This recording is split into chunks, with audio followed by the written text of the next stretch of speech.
πάμε γιατί αργήσαμε.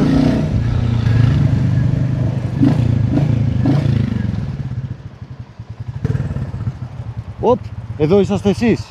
Σας έστησα, συγγνώμη. Πού να φανταστώ ότι ήρθατε πριν από μένα στο επεισόδιο. Γεια σας καλά μου φιλαράκια. Ελπίζω να είστε όλοι καλά και να περνάτε υπέροχα. Σήμερα αποφάσισα να σας κάνω επιτέλους ένα επεισοδιάκι σχεδόν μετά από ένα χρόνο κατοχής του οχήματος για όλα τα αξεσουάρ και τις βελτιώσεις απόδοσης που έχει το συγκεκριμένο μηχανάκι. Φυσικά θα σας πω και μία άποψη σύντομη για κάθε ένα από αυτά. Κάποια μπορεί να γίνει λίγο πιο εξειδικευμένη ανάλυση στο μέλλον και αν κάτι σας ενδιαφέρει μπορείτε να μου πείτε να το κάνω χωριστό βίντεο. Και πρώτα, μα βλέπετε, γιατί είναι και αυτό, θα σας πω αυτά που δεν φαίνονται. Το μηχανάκι έχει αρκετές βελτιώσεις και ξεκινάει από τα σωθικά μέχρι και περιφερειακά κάποια ψηλά. Οπότε ξεκινάμε από το μοτέρ. Εδώ μέσα λοιπόν φοράει κεντροφόρο Kent. Με όλες τις βίδες και όλα όσα χρειάζεται φυσικά. Με κοιτάς πως σε κοιτώ. Και από αυτή τη μεριά έχει το μπουζάκι. Αλλαγμένο. Boss αντί για Champion. Όπα, εδώ τι έχουμε? Fuel X. Fuel X Pro κιόλας. Για να μπορεί να διαχειριστεί καλύτερα τον κεντροφόρο που φοράει. Και εδώ, Decat. Decat Pipe. Έτσι για να είναι λίγο πιο ελεύθερο, να αναπνέει και να έχει και αυτό το ωραίο, το γουργουριτό. Όσο για το εδώ μέσα, φιλτράκι DNA. Τι άλλο θα φορούσε? Ελληνικότατο, Και φυσικά φοράει και ανοξίδωτες τάπες σκελετού. Γιατί η σημασία είναι στη λεπτομέρεια, έτσι. Και κάπου εδώ να σας πω ότι έχει ακόμα και αυτό. Το οποίο είναι για να φορτίζει την μπαταρία. Για όσους ξέρουν, το Royal είναι λίγο πίσω-πίσω, οπότε δεν μας χάλασε. Παιδιά, το έχω ξαναπεί στο παρελθόν, το μηχανάκι το αγόρασα μεταχειρισμένο και όλα αυτά τα είχε πάνω.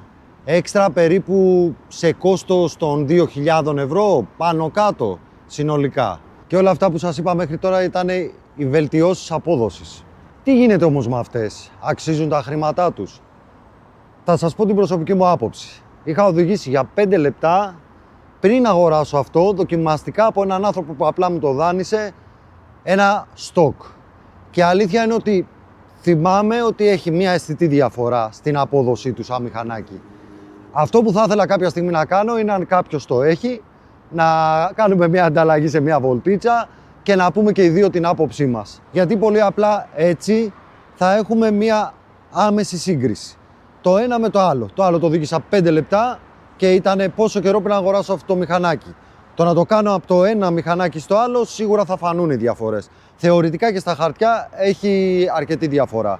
Από τα χαρτιά στην πράξη όμως τα πράγματα διαφέρουν. Αυτό που σίγουρα μπορώ να πω είναι ότι αλλάζοντας τα προγράμματα στο Fuel X Pro έχει αρκετή διαφορά. Δηλαδή, όταν από το 4 που εγώ συνήθως χρησιμοποιώ το πηγαίνω στο 7, έχει διαφορά. Αν ποτέ κάνω και αυτό που σας λέω και βρω έναν άνθρωπο να το κάνουμε, μπορεί να είναι και ο φίλος μου από το Βόλο, ο Πάνος, γιατί κατά αυτόν τον τρόπο θα είναι η μετάβασή μου από το ένα μηχανάκι στο άλλο και οι διαφορές τους θα είναι πολύ πιο αισθητές από αυτό που εγώ έχω στο μυαλό μου χρησιμοποιώντας το μηχανάκι 5 λεπτά, 3 μήνες πριν αγοράσω το επόμενο. Και σιγά σιγά πάμε να σας πω για τα αξεσουάρ και τα αισθητικά του θέματος. Και ξεκινάμε από τον ανεμοθώρακα. Το αξεσουάρ που ήθελα να ξυλώσω από την πρώτη στιγμή που πήρα το μηχανάκι. Γιατί δεν μ' άρεσε οπτικά. Τελικά αποφάσισα να τον αφήσω. Γιατί γλιτώνω όλο τον αέρα και όλα τα μαμούνια που σκάνε πάνω μου. Επίσης, γλιτώνω και το φαινόμενο που λέμε μπαλόνι. Το αεράκι χτυπάει με δύναμη στο στήθος και εσύ αρχίζεις και φουσκώνεις και νιώθεις την αεροδυναμική αντίσταση. Λες και θες να πετάξεις προς τα πάνω, προς τα πίσω. Και άμα έχεις ένα επιβάτη θα σε κρατήσει και λίγο. Άμα δεν τον έχεις, τι κάνεις? Κούραση. Οπότε τελικά αποφάσισα να τον αφήσω πέραν της πλάκας και δεν το μετάνιωσα καθόλου. Τον ξανάβαλα πάνω, εντάξει, εύκολες εγκαταστάσεις. Τα περισσότερα προϊόντα από αυτά τα έχω βάλει και τα έχω βγάλει. Οπότε δεν ήταν κάτι, το ξανάβαλα και πλέον έχει παραμείνει μόνιμα εδώ να με συνοδεύει στα ταξίδια μου. Αν δεν έκανα ταξίδια, το πιο πιθανό είναι να τον είχα βγάλει. Και τι άλλο έχουμε εδώ? Τα γκριπάκια δέρματος. Είναι το γνωστό τυλιχτό που το κάνει πιο χοντρό, ωραίο στο χούφτωμα. Η αλήθεια είναι όμως ότι σε ταξιδάκια λίγο κουράζει άμα οδηγάς πάρα πολλές ώρες σε σχέση με το λίγο πιο λεπτό. Εκεί κάνει μία μικρή διαφορά. Αλλά σαν αίσθηση και άμα είσαι μέσα στην πόλη, άμα κάνεις μία μισή ωρίτσα δρόμο, απίστευτα. Χουφτώνεις ρε παιδί μου, χουφτώνεις, ευχαριστιέσαι. Εδώ στα χαμηλά, εδώ τι έχουμε? Εδώ έχουμε το διπλό λευγέ ταχυτήτων. Παπί. Αλλάζεις μπρος, αλλάζεις πίσω. Απλά πατάς. Δεν χαλάς και το παπουτσάκι σου. Ξέρεις τώρα, τάκ, τάκ, τάκ από κάτω. Όχι, αυτά δεν τα έχεις. Ό,τι πιο βολικό στην προκειμένη. Με έχει καταβολέψει όσο δεν πάει. Εδώ τι έχουμε, σούστες ελαττήρια σέλας. Ταμάμ, δεν πρέπει να κάνουν καμία δουλειά. Αλλά δεν έχει σημασία, είναι ωραία και ας μην τα πολύ βλέπεις. Όπα! Και πάμε στο άλλο το ωραίο του θέματος. Σελίτσες. Σελίτσες touring, παιδιά. Και για οδηγό και για συνεπιβάτη. Και η αλήθεια είναι ότι το αφρόδες τους κάνει τη διαφορά.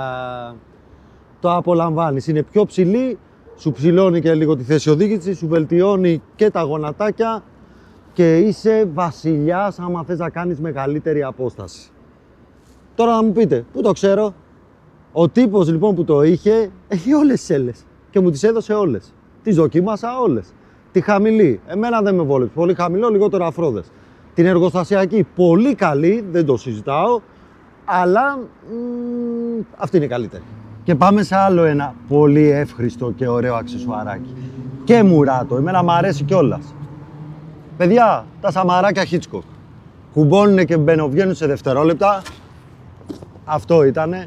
Και από κάτω έχουμε φυσικά σαν έξτρα και τις βάσεις. Οι οποίες δεν είναι οι απλές βάσεις, αλλά είναι αυτές που έχουν και το σίδερο για να πατάει. Τώρα τι να πω για έναν άνθρωπο που δεν ταξιδεύει, ξέρετε ότι βολεύει. Αλλά και στην καθημερινότητα, άμα δεν φοβάσαι εμείς τα. Καταλαβαίνετε τι θέλω να πω. Δεν έχεις κανένα θεματάκι, τα βάζεις επάνω και είναι απλά υπέροχα. Εγώ έχω και τα άλλα σαμάρια εντωμεταξύ, έτσι όπως κάθεται εδώ πέρα με το κάτω, τα χρησιμοποιώ και εκείνα που είναι μεγαλύτερης χωρητικότητας. Μου έχει κάτσει ζάχαρη. Ζάχαρη. Τέτοια έξτρα θα ήθελα να τα βάλω, δεν θα τα βάζα ποτέ άμα ήμουν μόνος μου ή σε 10 χρόνια που θα μάζευα λεφτά. Ο άνθρωπος μου τα έδωσε όλα. Τι τυχερός. Τι τυχερός. Πόση τύχη μπορεί να είχα. Μου κάτσε πάνω στην ώρα όταν ήθελα την αγορά. Λαχείο. Και εδώ έχουμε το τελευταίο προϊόν ουσιαστικό, το οποίο ήθελα και αυτό να το ξυλώσω από την πρώτη μέρα. Βλέπετε. Τώρα, μπαγκαζιέρα σε τέτοιο μηχανάκι, όχι, δεν μ' άρεσε και εμένα. Αλλά τι να κάνεις που χρειάζεται και αφού το είχε κιόλας, υπέροχα.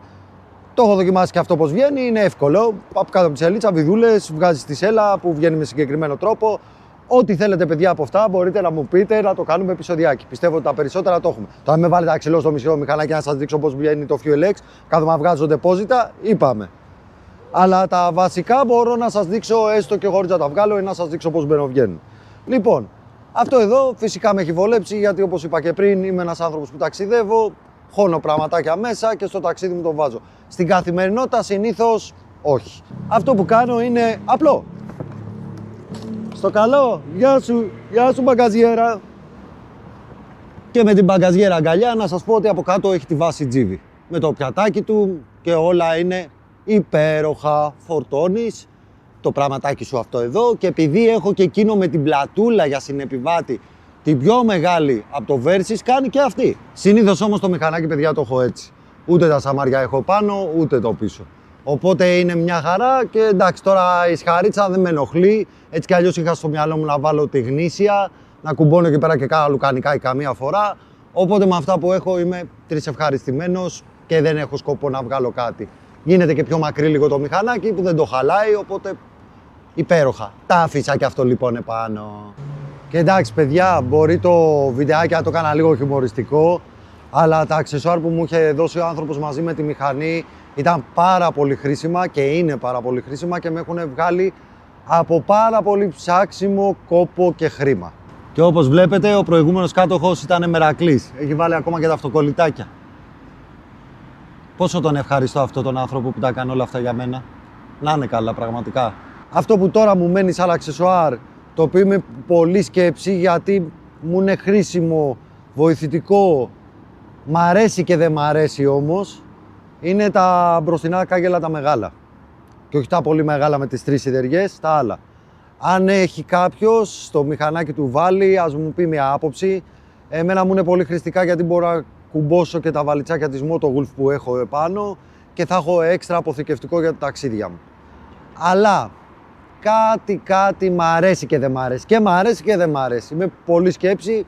Πείτε μου κι εσείς μια άποψη. Θα δούμε στο μέλλον. Πάντως μόνο αυτό μου μένει να βάλω. Δεν νομίζω ότι έχω κάτι άλλο να ρίξω πάνω στο μηχανάκι. Ελπίζω να σας κάλυψα με όλα αυτά και το τι έχει πάνω το μηχανάκι. Έκανα πρώτα τα αξεσουάρ και τις μετατροπές και κάποια στιγμή πολύ πιθανό να κάνω και ένα review κατόχου. Δεν είμαι reviewer, οπότε απλά θα πω την άποψή μου σαν κάτοχος που το έχω ταξιδέψει, που το έχω χρησιμοποιήσει στην καθημερινότητά μου. Και το έκανα αυτό γιατί με τις βελτιώσεις μπορεί να το πάρει κάποιος ότι έτσι είναι το μηχανάκι και στην κυριολεξία να μην είναι έτσι. Γιατί πολύ απλά όταν ένα μηχανάκι έχει τόσες βελτιώσεις, είναι λογικό το να μην είναι ίδιο με ένα εργοστασιακό στην απόκριση γκαζιού του, στο πώς κάνει διαχείριση, το γιατί είναι πιο οικονομικό, πολύ πιθανόν λόγω καλύτερης διαχείρισης καυσίμου από το εργοστασιακό, το να μην είναι τόσο μπουκωμένο, το να έχει λίγο διαφορετικό ήχο. Οπότε γι' αυτό έκανα πρώτα τα αξεσουάρ και τις μετατροπές που έχει. Αυτά λοιπόν, καλά μου φιλαράκια. Ελπίζω να είστε όλοι καλά και να περνάτε υπέροχα. Μην ξεχάσετε, αν θέλετε να πατήσετε μια γραφούλα από κάτω, δεν κοστίζει και τίποτα. Βοηθήστε να ανέβουμε λίγο. Κάντε και ένα like, αφήστε μου και το σχολιάκι σας. Επίσης να μου πείτε ότι αν θέλετε και ό,τι θέλετε να το κάνω ξεχωριστό επεισόδιο, δηλαδή για το FuelX, για τα σαμάρια, πώς μπεροβγαίνουν, δεν ξέρω. Ό,τι νομίζετε και έχετε απορία, ρωτήστε με στα σχόλια. Προτείνετε μου αν θέλετε να κάνω και ένα χωριστό επεισόδιο που να αφορά μόνο τις μετατροπές και πώς μου φαίνεται. Αυτά λοιπόν, να είστε όλοι καλά και θα τα πούμε στο επόμενο. Πάω να πάρω το κουκλί τώρα να το πάω βόλτα. Έχει και λιακάδα. Δεν είμαστε για τέτοια. Άντε, γεια σας.